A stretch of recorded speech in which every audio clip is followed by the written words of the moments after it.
सम्मान की दृष्टि से एक बार फिर भारत को देखने लगा है। विश्व भर में भारत की जो नई पहचान कायम हुई है, भारत का सम्मान जिस तरह से विश्व के पटल पर एक बार फिर बढ़ा है,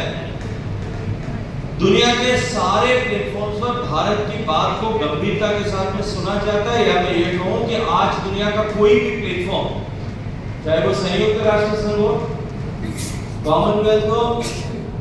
G20 हो, G9 हो, G11 हो, G7 हो, किसी भी प्लेटफॉर्म पर भारत को इग्नोर करके या भारत के खिलाफ, भारत के हितों के विपरीत कोई फैसला हो सके, ये संभव नहीं है। ऐसे समय में जब देश के का सम्मान देश को बदलने वाले माननीय मोदी जी के नेतृत्व में काम कर रही यशस्वी सरकार के 9 साल पूरे होने के उपलक्ष्य में देश भर में जो विभिन्न कार्यक्रम आयोजित किए जा रहे हैं, उन्हीं कार्यक्रमों की श्रृंखला में मानसा की ऐतिहासिक धरती पर आयोजित व्यापारियों व्यवसायियों के इस कार्यक्रम में मंच पर आसीन भारतीय जनता पार्टी के वरिष्ठ नेता, प्रदेश के उपाध्यक्ष आदरणीय सुभाष शर्मा जी, भारतीय जनता पार्टी मानसा जिला परिवार के मुखिया, जिले के अध्यक्ष ऊर्जावान आदरणीय श्री राकेश जैन जी, इस जिले के भारतीय जनता पार्टी की सांगठनिक व्यवस्था के आधार पर प्रभारी के रूप में अपना मार्गदर्शन करने वाले पूर्व विधायक आदरणीय अरुण नारंग जी, मंच पर उपस्थित आदरणीय मक्खनलाल जी, आदरणीय सूरज छाबड़ा जी, आदरणीय सतीश गोयल जी, आदरणीय मोहनलाल गर्ग जी, आदरणीय पावन सिंह नकई जी, आदरणीय गोमाराम जी, भोला सिंह जी, विनोद काली जी, और आज इस सभागार में बड़ी संख्या में उपस्थित आए मानसा विधानसभा क्षेत्र के विभिन्न व्यापार और व्यवसाय से जुड़े हुए और समाज के विभिन्न संगठनों से जुड़े हुए सभी देवियों, सज्जनों, महानुभावों और पत्रकार मित्रों, मैं आप सबका भारतीय जनता पार्टी की तरफ से स्वागत करते हुए भारतीय जनता पार्टी के करोड़ों करोड़ कार्यकर्ता जो देश भर में काम करते हैं, उन सब कार्यकर्ताओं की तरफ से आप सबका अभिनंदन करना चाहता हूं, आप सबका धन्यवाद ज्ञापित करना चाहता हूं, आप सबका आभार ज्ञापित करना चाहता हूं। ये धन्यवाद, ये साधुवाद, ये आभार मैं मात्र इसलिए नहीं ज्ञापित करना चाहता कि आज इस बड़ी संख्या में इस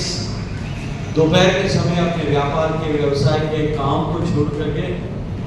आप इतनी बड़ी संख्या में यहाँ एकत्रित आए हैं। ये निश्चित ही अभिनंदन का विषय है और मेरे लिए अत्यंत सौभाग्य का विषय है। आप लोग सम्मान की दृष्टि से एक बार फिर भारत को देखने लगा है। विश्व भर में भारत की जो नई पहचान कायम हुई है, भारत का सम्मान जिस तरह से विश्व के पटल पर एक बार फिर बढ़ा है, दुनिया के सारे प्लेटफॉर्म्स पर भारत की बात को गंभीरता के साथ में सुना जाता है। या मैं ये कहूं कि आज दुनिया का कोई भी प्लेटफॉर्म, चाहे वो संयुक्त राष्ट्र संघ हो, कॉमनवेल्थ हो, G20 हो, G9 हो, G11 हो, G7 हो, किसी भी प्लेटफॉर्म पर भारत को इग्नोर करके या भारत के खिलाफ, भारत के हितों के विपरीत कोई फैसला हो सके, ये संभव नहीं है। ऐसे समय में जब देश के का सम्मान दुनिया भर में स्थापित हो रहा और साथ साथ में देश का गरीब, देश का पिछड़ा हुआ व्यक्ति इस बात का एहसास करने लगा है कि वर्तमान की सरकार मेरे लिए काम करने वाली सरकार है, देश के करोड़ों गरीबों के जीवन में परिवर्तन होकर के देश सशक्त हुआ है,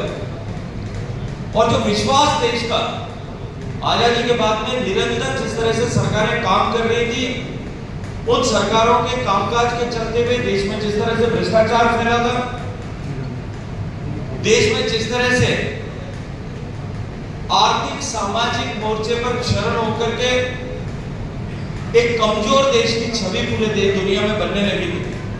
उससे बाहर निकाल करके लोगों के विश्वास को पुनर्स्थापित करने में जो ये कामयाबी मिली है,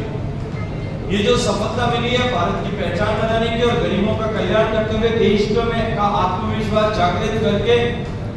देश को आगे बढ़ने की प्रेरणा दे करके देश को